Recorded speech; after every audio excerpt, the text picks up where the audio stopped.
Welcome to Moon Mind. In this video, you may have been taught something your whole life. That if you want something strongly enough, if you push hard enough, if you arrange everything just right, you can finally create the life that feels peaceful. That belief has shaped so much. It has kept you searching. Searching for calm. Searching for enough. Searching for a version of your life that finally feels complete. And yet, even after all the effort, something still feels just out of reach. The Buddha saw this clearly. He watched people strive and build and chase what they believed would bring peace. And instead of offering a complicated solution, he pointed to something simple. Something so quiet it is easy to miss.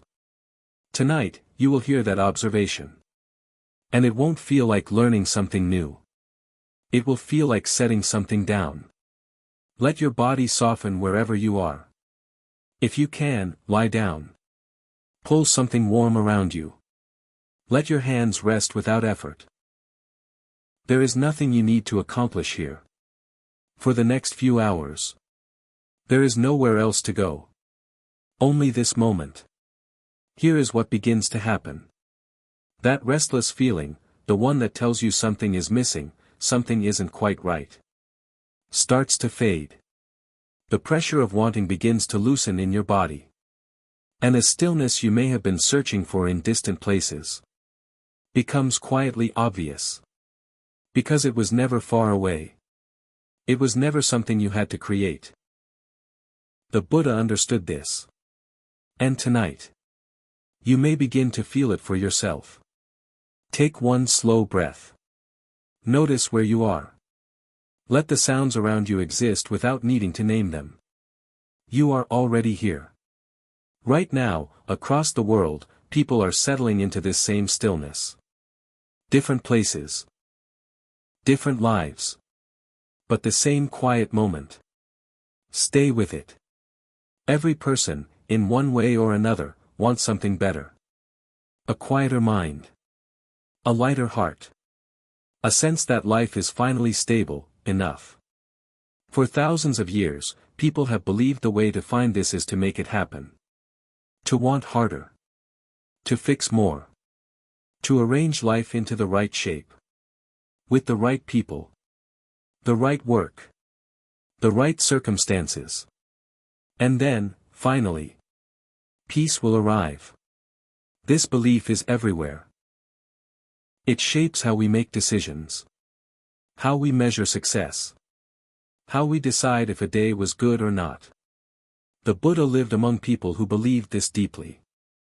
Merchants who thought wealth would bring calm. Leaders who believed control would create security. Even monks who pushed themselves through intense discipline, hoping it would lead them to freedom. He watched all of them. He watched the effort. The planning. The striving. And he noticed something subtle. Something most people never stop long enough to see. The more you chase peace, the more your mind is occupied with chasing. And a mind that is chasing cannot be still. And a mind that is not still cannot notice what is already here. The peace they were searching for was not waiting at the end of their effort. It was not a reward. It was already present. Quietly resting inside the most ordinary moments of life. The ones people pass by without noticing. This changes everything. Not because it tells you to stop living. But because it shows you something different. Peace is not something you build from the outside. It is something you notice from within. A small moment, a complete teaching. There is a woman in a quiet town in southern Japan. Her name doesn't matter. What matters is her morning. She wakes before the sun. The alarm sounds. And almost immediately, before her eyes are fully open, her mind begins. A list forms. Things undone. Things to fix. A conversation from yesterday that didn't sit right. Thoughts begin to layer over each other. By the time she reaches the kitchen, her body has already tightened. Her shoulders are raised slightly. Her jaw holds tension. She pours her coffee, but does not taste it. She moves through her routine. And the entire time, her mind is speaking, commenting, judging, planning. She doesn't notice it.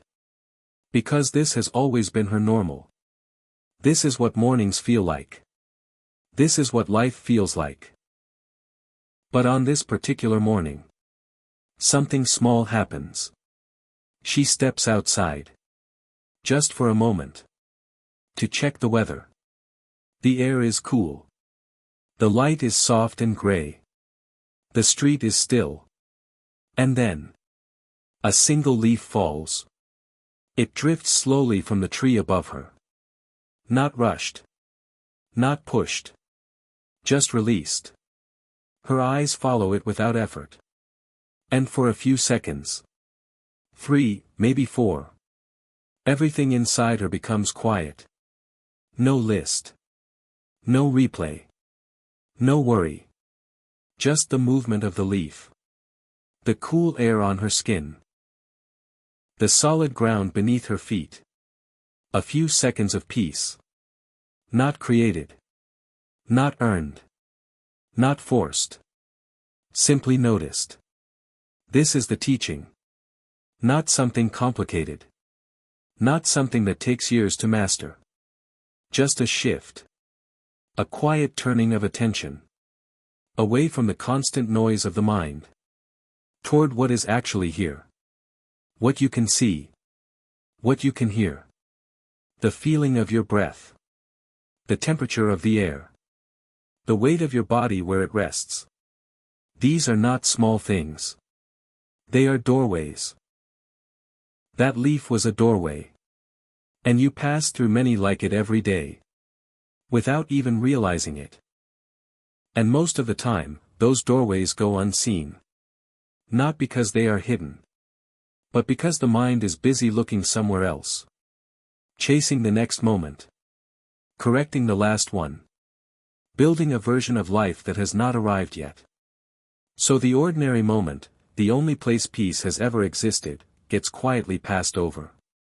The woman did not change her life that morning. She did not solve her problems. She did not become a different person. But something subtle shifted.